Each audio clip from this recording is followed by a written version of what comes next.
What is up? UFC 217 is this weekend. I'm going to New York tomorrow, and there's some insane fights. Probably the craziest one is TJ Dillashaw versus Cody Garbrandt. Just think about it. Stew that up in there a little bit. Got my friends over here. I don't know, can you see this? On there a little? Well, that's my friends on Periscope.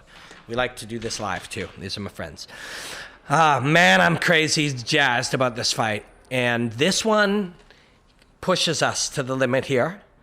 So the exploration of fighting, or anything, the study of anything, is the continual restudy of how something works. But not just the thing, but your mechanism with which you use to study the thing. The mechanism, the lens through which you look at something. Now, I get a chance to talk to Dwayne Ludwig whenever I see him. He's always been very good to me, always given me some really valuable insight. But literally, you get like your 10 or 15. I had lunch with him once, maybe we got an hour. And then I'm leaving going, why the fuck can't I just live where this guy lives and go to his gym? Or like train with him so I can see what's going on in his brain, because it drives you crazy. But he thinks very differently. So what I was going to say is, you be around Dwayne for 10 or 15 minutes, as well as many of these other geniuses, and there are, please excuse me, it's a different chair. If I'm making squeaky sounds, my sincere apologies, I mean it. But there are some brilliant fucking people here. And what you realize quickly is the mechanisms for which we explain what they're doing, we're challenged to grow with their skills. So this is the perfect example of we need new ways to look at this. We are limited in our thinking. Super quick sidebar. If you read the book 1984, which I'm sure many people have read, but they probably haven't read lately, if you read it now, it's spooky. But there's little bits in there about how newspeak shapes the way that you think by limiting the amount of choices in how you can look at things. You know, this is good or this is bad. This guy will win or this guy will win. This is and very limiting in our choices, and it forces us to be limited in how we think. So we need to explore different ideas. So I'm looking at these guys, and I know without question that talking about their striking, wrestling, and grappling is not going to do it. Now, if my job was to just on television, the camera goes, all right, Robin, you got 60 seconds. TJ Dillashaw is a dynamic striker. He's got unbelievable footwork. He likes to come in at different angles. Cody Garbrandt is an explosive puncher, et cetera, et cetera. We just said that about some guys on the undercard, and we know this is different. So what the fuck do we do? And you start thinking about it. And I'm trying to find the ways. The challenge is to find the ways. So when we think about this fight, as a conversation between two linguists, or you think of this fight as a debate, it is a physical debate. Both people trying to make their points and achieve their goals physically within this debate.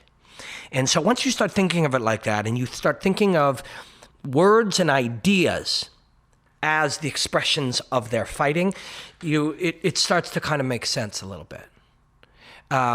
You also think about their goals. So there's a few different ideas I'm trying to pull together here. I'm going to do my very best.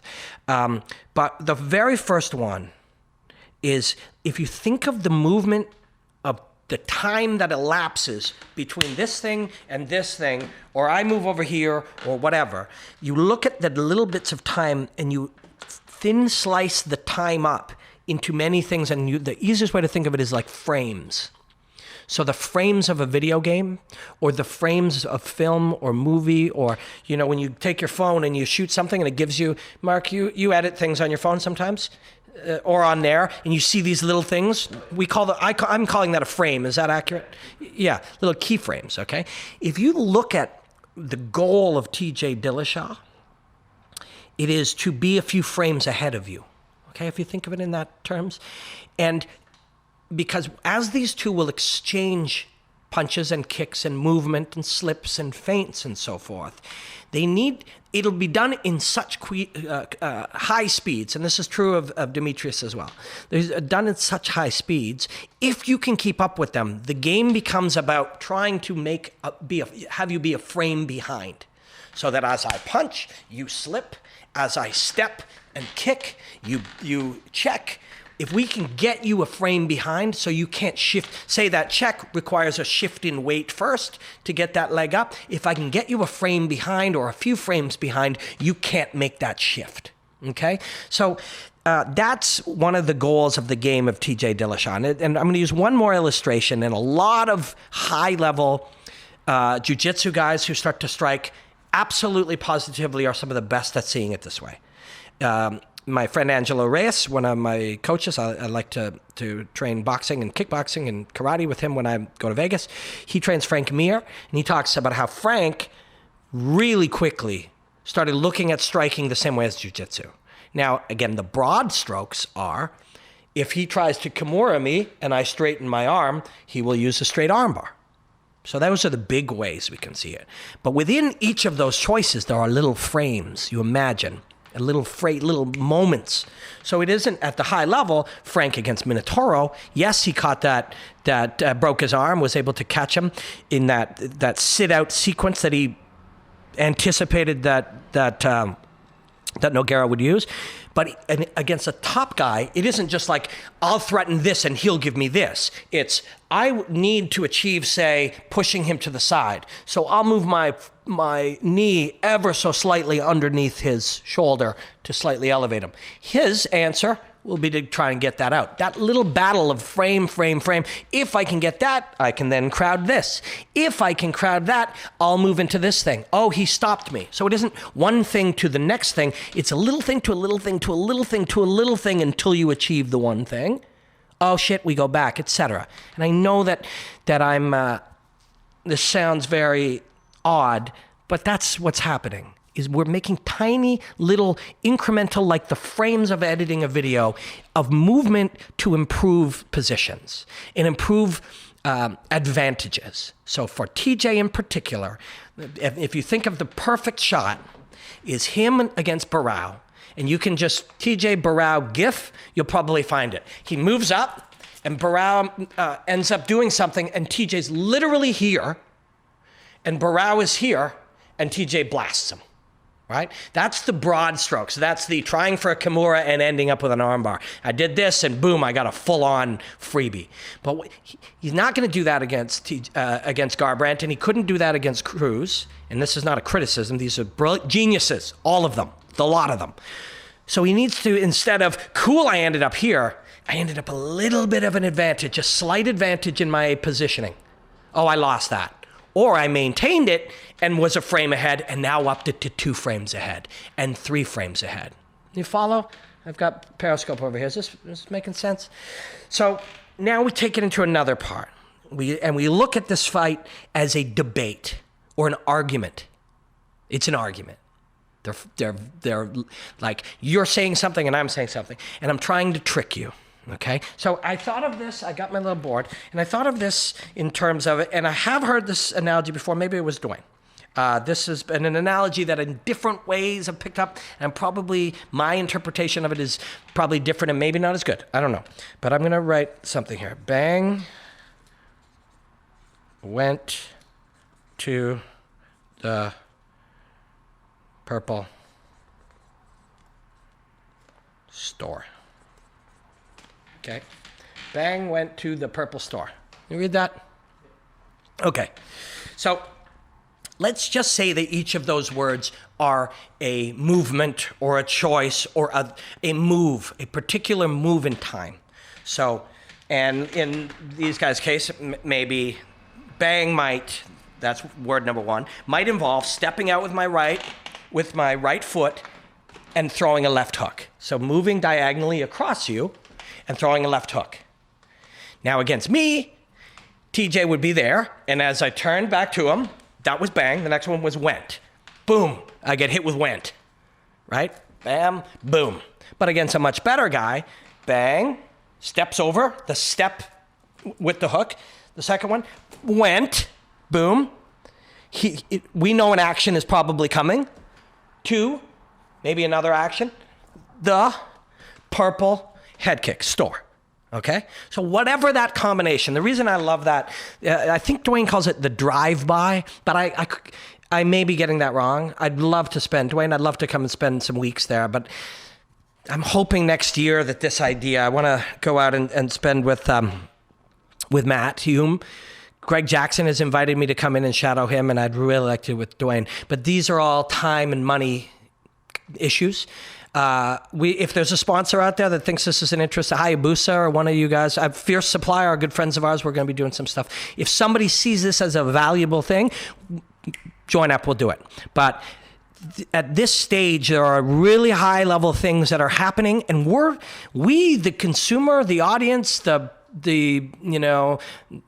TV shows that show it, we're fucking 6 staircases behind. And there are ways to find this stuff and share it. And it doesn't have to be done the old way. But anyway, so stepping past, and as you step past with the hook, and I know he also likes to do it with the overhand, but again, I'm absorbing this stuff from Instagram and from absorbing his stuff. If we could get into the gym, and maybe he doesn't want that. He respects me, seems to. We get along very well. We love talking fights. But this guy's so far ahead. Maybe we don't want to show that. But he's also very careful and very smart. So when we chat, he's giving me the iPhone 8 information, and he's already got the iPhone 13, which is, by the time this information that he gives you wants out, it's because you think the opponents and the others will think they know something about them. He knows what choices they will make to try to counter it, and he's already got that figured out. Dean Thomas is doing the same thing. The level these guys are working on is just unbelievable. But so we step, bang, went to the purple store, okay? So that sentence against you or me or Mark or whatever, all they'll do is change it slightly. Bang, went to rhinoceros raincoat 33. And my brain doesn't know what the fuck is going on, and I'm unconscious.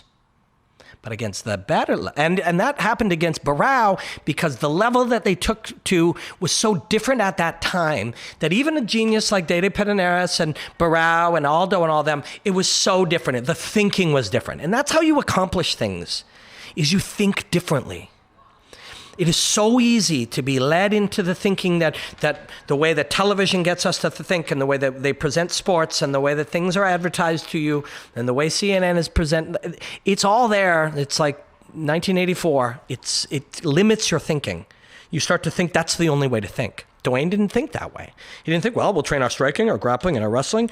We'll train our takedown defense and get up. He was like, we know 3% of what is going to be known about fighting one day. So let's fucking stop thinking we know everything and just explore into the realities of what's happening when human bodies fight unwilling dance partners. So to change that slightly, bang, went to the purple store, bang, went to rhinoceros cupcake 53. I'm unconscious, okay? But that won't work against Cody Garbrandt. You can't just debate him into, mind fuck the guy, because he's at that level too. He's evolved to that level as well. Even if they are a little bit ahead in their thinking, and I do believe that Dwayne is a little ahead of the thinking of his team, and that's no disrespect. Even if that were true, which I could be wrong, they could be the second best in the world at that, and you could have a guy who still wins despite the fact that there's a slight more complicated thinking. Maybe simplicity is the answer today. So against Garbrandt and other high-level guys, you will not bang went to rhinoceros cupcake 33. You will just change little subtleties within these words. Bang wept ta the purple stork. Mark, does that make sense? I changed you see it? Bang wept, used to say went, ta the purple stork. Okay, so what happened? What actually happened? Well, I know I changed 3 or 4 letters, but what are these letters? The letters are the subtleties within those moves themselves. So it isn't like, drive-by left hook, right hand, weave under, kick, right hand, kick, and then we change one of those to kick, right hand, overhand.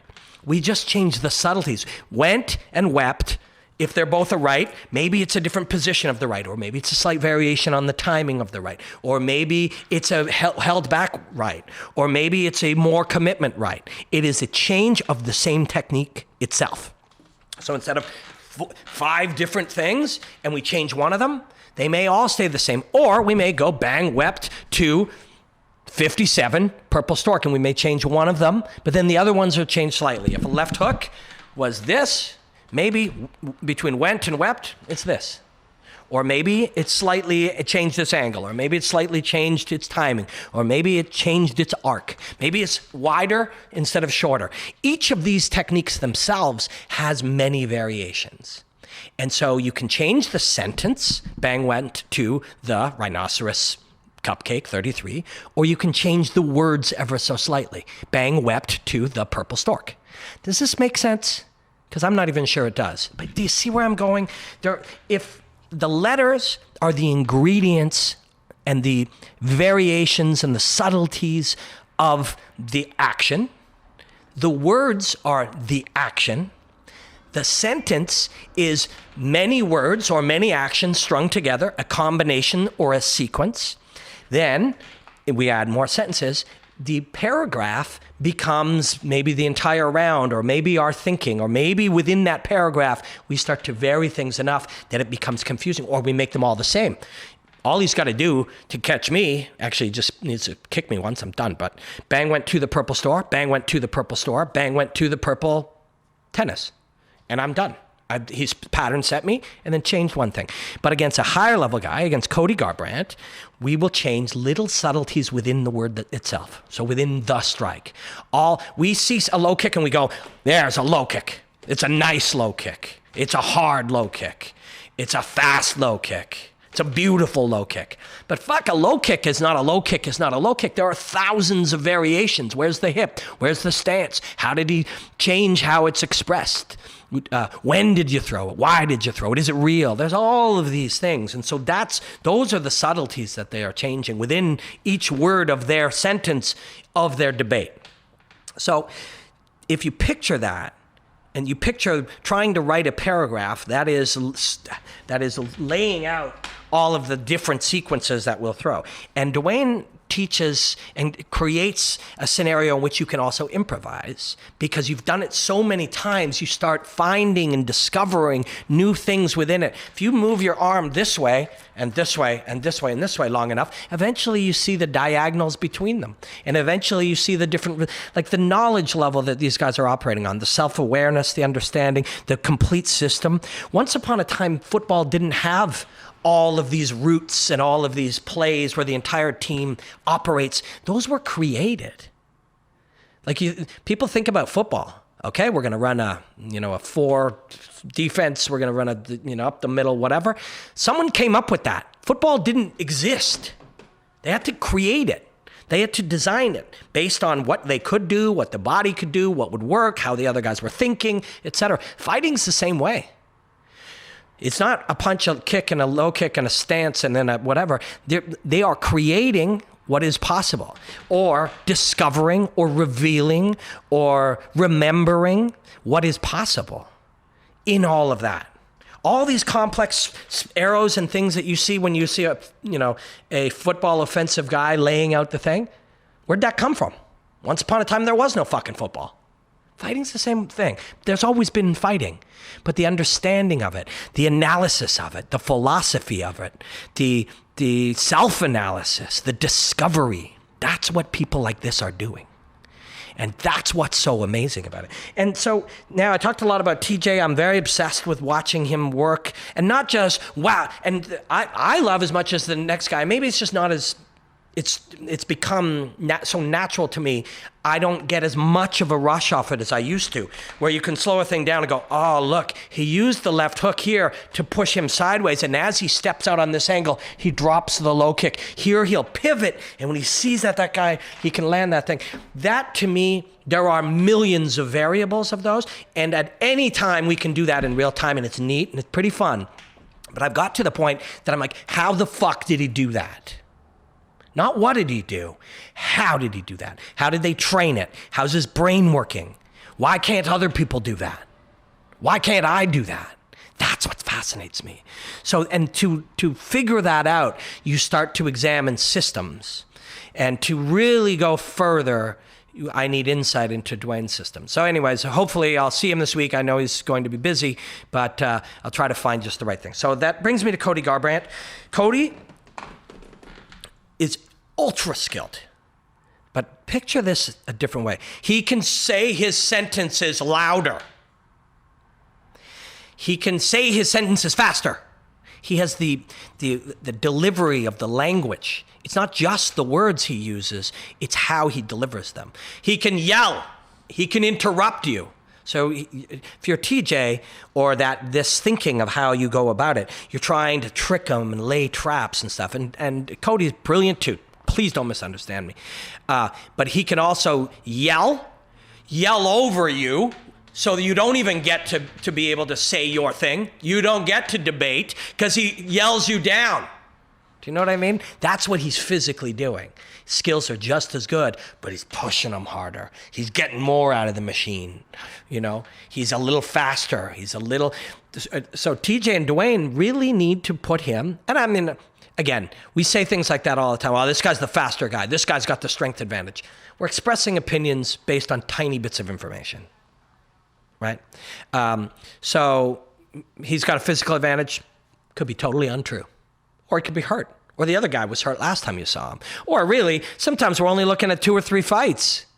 Or we're looking at fights that are so long ago. So, this guy's the better guy, or who's faster, or who's got the strength advantage. You can ask, and people will answer you. But it's just the opinion, slightly more educated opinions as you go up.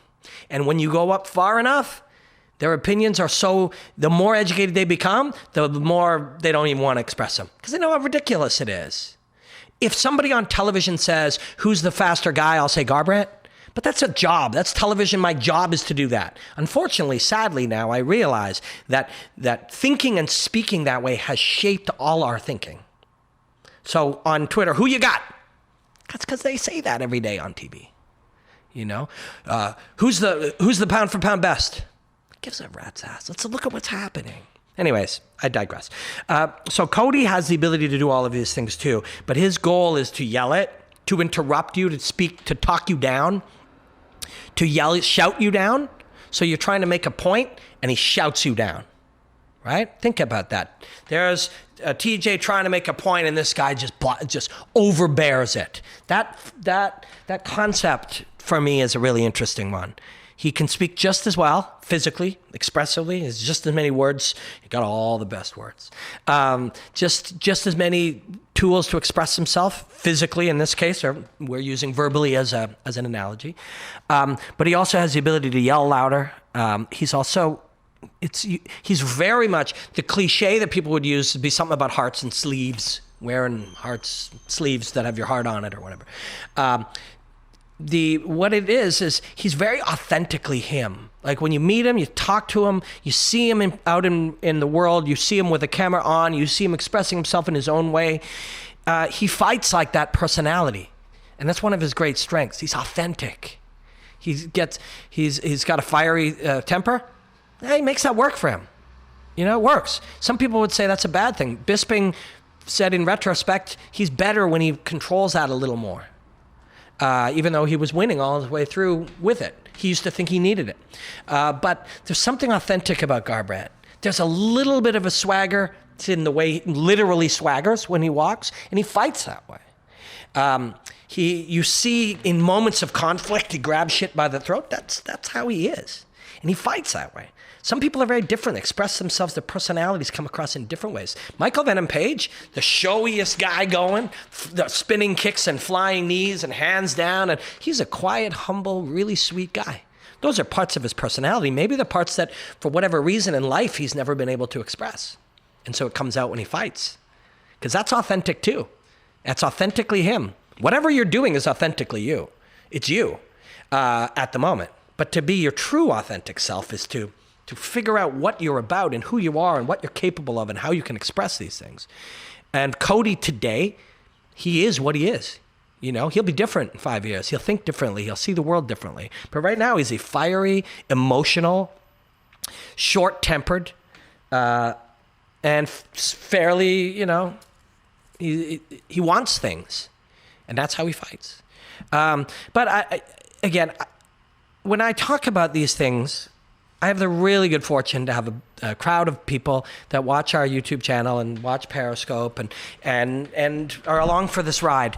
But I don't have all the answers. And when I talk about there being limitations to what we can talk about or how we can talk about it, I'm including myself. I'm just acknowledging it out loud. I'm just saying this is hard. It's not there. And then people often say, well, instead of just saying that, tell me what there is. If I could just do that, the way we all absorb fighting would change. Because if I had these answers, if I had the language and the way to express the reality of the artistry that's there, I would quickly be a millionaire and everybody else would use it. Everybody else would talk that way if it was real, but I don't. And if it wasn't me, if it was Dan or somebody else came along and they had the true method to truly explain the beauty of what's happening in a way that we could all understand, our eyes would be open and we'd see fighting a different way. Fighting would be bigger than it's ever been. These fights would be celebrated the way I believe they should. The UFC would be 10 times bigger and we'd all suddenly go, oh shit, that's what we're watching. And we'd all repeat it. I'm not saying I have the answer, but I'm saying it's there. And I'm saying the search for the language and the understanding and the way to express these beautiful realities, that's the search. And so the reason I tell you that is because that's the journey I'm on, is to try to fucking find the answers. I may never. The search for perfection is a pointless. No, it's not a pointless. It's an impossible search, but it has a very good point. Because although you'll never reach it, along the way, you'll discover some really interesting things. So however, you know, and along the way also you'll find some other shit. People will go and say, your stupid words, bang, wept to the purple stork. That's the stupidest fucking thing I've ever heard. Well, cool. But opening that door and discovering that was kind of dumb will point me in a different direction. Or it actually was kind of dumb, but there's a root of something in there that'll be useful in such a way, or something else that goes down that. It's useful to, when this is your quest, and this is my quest. This is my quest. I got to be able to really tell you what's happening when something brilliant. And very quickly, I have very good friends at EA Sports. And I chatted with them years ago. Their new game is coming out. I chatted with them years ago about what was happening, and they were like, we don't have the language or the ability, and this is 3 years ago, I think. They were expressing their challenge to express so you can experience the fight as Dominic Cruz or TJ Dillashaw or Conor McGregor. And that was their challenge. Their game's coming out this week, I think, and I haven't seen the finished product, but I'm sure it's brilliant. But that was the challenge. How do we express this? How can somebody experience this? And that's my challenge. How do we explain it in a way that the true beauty of what you're going to see on Saturday night when TJ Dillashaw fights Cody Garbrandt, how do we truly tell the story of the incredible thing that's happening in that cage? We'll keep working on it. Until then, enjoy the hostilities, my friends.